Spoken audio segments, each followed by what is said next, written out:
माशाअल्लाह यहाँ के नौजवान भी बड़े समझदार हैं और बातें बड़ी जल्दी समझ में आ गई। लेकिन अभी कुछ नौजवान खड़े हैं, उनसे मैं एक मरतबा फिर दरखास्त करूंगा कि कुर्सियां खाली हैं, आप कुर्सियों पर आकर बैठ जाएं। ये जो सामने खड़े हैं कुछ नौजवान हंस रहे हैं, आप मजमे में आकर कुर्सी पे बैठे। अस्सलामु अलैकुम वरहमतुल्लाहि वबरकातुहू। दोस्तों, उम्मीद है कि आप सब बखैर होंगे। चलिए आज का वीडियो शुरू करने से पहले आपसे छोटी सी दरखास्त है कि आप चैनल को ज़रूर सब्सक्राइब करें, लाइक और शेयर करें। चलिए आपका वक्त ज़ाया करने से पहले बेहतर है कि वीडियो शुरू किया जाए। और अगर ना बैठना हो तो सामने से हट जाए।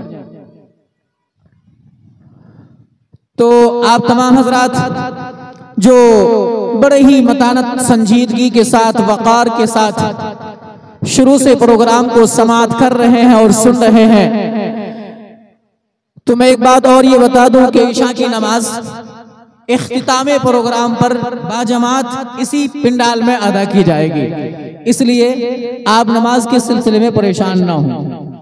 ईशा की नमाज इसी पिंडाल में इख्तितामे प्रोग्राम पर जमात के साथ अदा की जाएगी।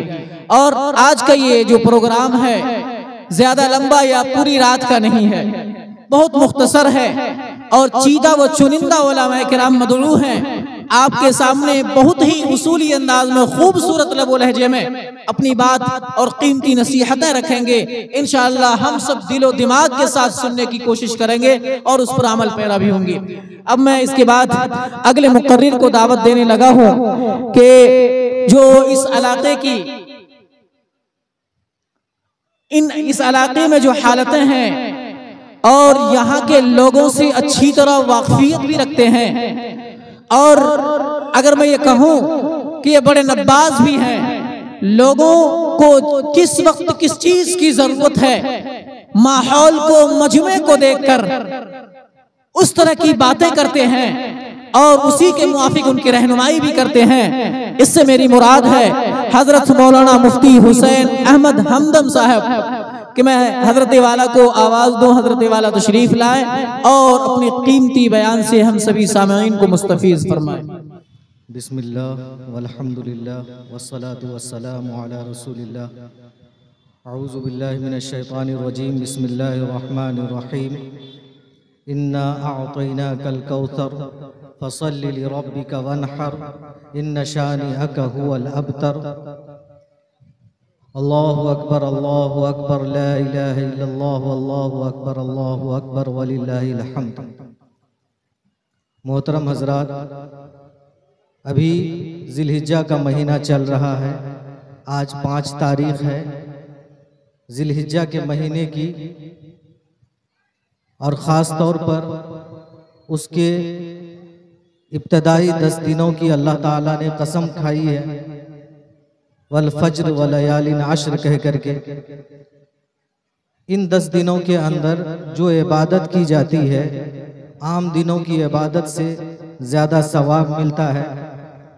और ख़ास तौर पर 9 तारीख की फज्र से लेकर के 13 तारीख की असर तक हर फर्ज नमाज के बाद तकबीर तशरीक तो वाजिब है ही, लेकिन बकिया दिनों में भी, अभी आजकल भी जब से जिलहिज्जा शुरू हो, ज़्यादा से ज़्यादा उठते बैठते चलते फिरते जब मौका मिले ये तकबीर तशरीक पढ़ते रहना चाहिए।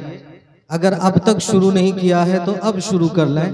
अल्लाहु अकबर ला इलाहा इल्लल्लाह अल्लाहु अकबर वलिल्लाहिल हम्द। जब मौका मिले चलते फिरते उठते बैठते ज़्यादा से ज़्यादा इसको पढ़ते रहें, आहिस्ता आहिस्ता। अल्लाह तौफीक से नवाजे। कुर्बानी का महीना है तो कुर्बानी के मसाइल के बारे में थोड़ा पहले जान लें।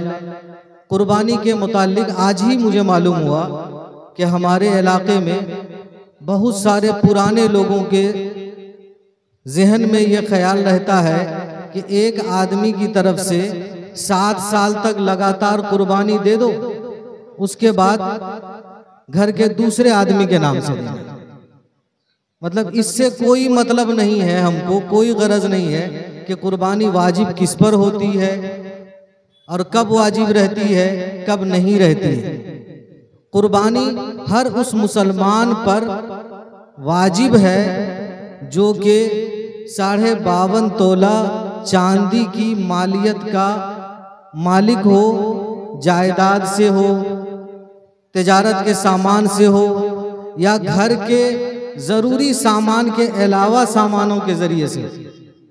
मिसाल के तौर पर हमारे यहाँ जो बर्तन है जिससे हम खाना पकाते हैं, जिसमें हम खाना खाते हैं, वो तो ज़रूरत का है, लेकिन कांसे का बर्तन रखा हुआ है एक ज़माने से, वो हमारी ज़रूरियात से बाहर है, इसीलिए उसकी भी कीमत जोड़ी जाएगी। और 52.5 तोला चांदी क्या होती है आज के हिसाब से? 612 ग्राम 360 मिलीग्राम चांदी। 612 ग्राम चांदी, एहतियातन मिलीग्राम को छोड़ दीजिए, याद भी रखने में आसानी है। 612 ग्राम चांदी की कीमत मालूम कीजिए। फी 10 ग्राम चांदी आजकल शायद 1000 की होगी, या जितने की वो मालूम किया जा सकता है। तो 612 ग्राम चांदी की कीमत के बकद्र जरूरी सामानों के अलावा सामान, जायदाद, रुपया पैसा या जेवर जेवरात हों तो आप साहिब निसाब हैं। आपसे मुराद मुसलमान, चाहे वो मर्द हो चाहे औरत हो।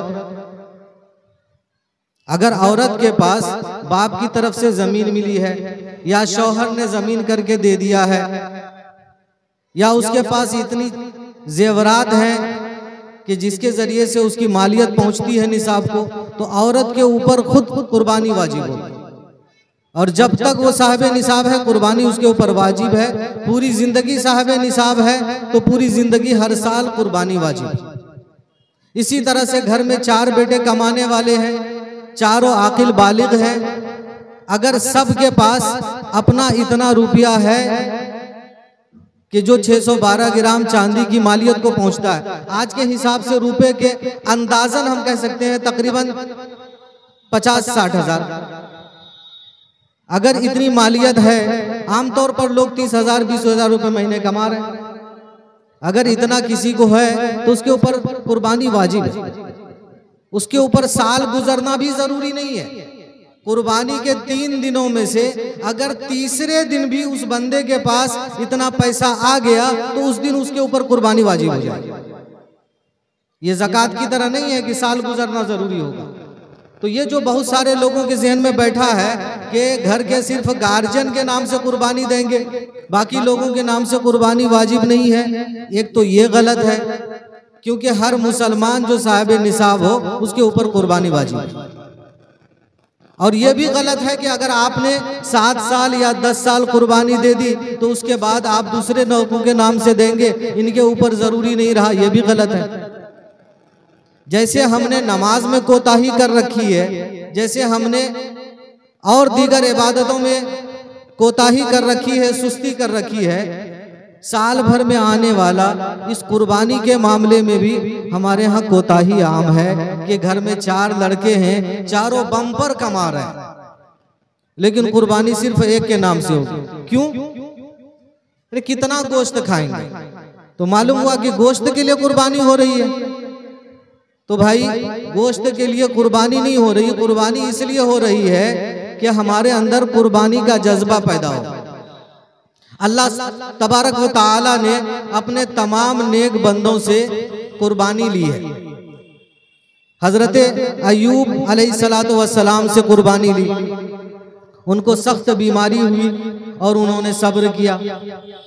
हजरत यहया अलैहिस्सलाम, हजरत जकरिया अलैहिस्सलाम, हजरत मूसा अलैहिस्सलाम, जितने भी नबी का नाम आप ले लीजिए, उनकी जिंदगी में कुर्बानी का मौका आया। तो कुर्बानी अलग अलग तरह से ली जाती है, किसी को बीमारी डाल करके, किसी को आजमा करके, किसी के ऊपर आरी चलवा देता है अल्लाह, और उसको बर्दाश्त करना है, ये उसकी कुर्बानी है।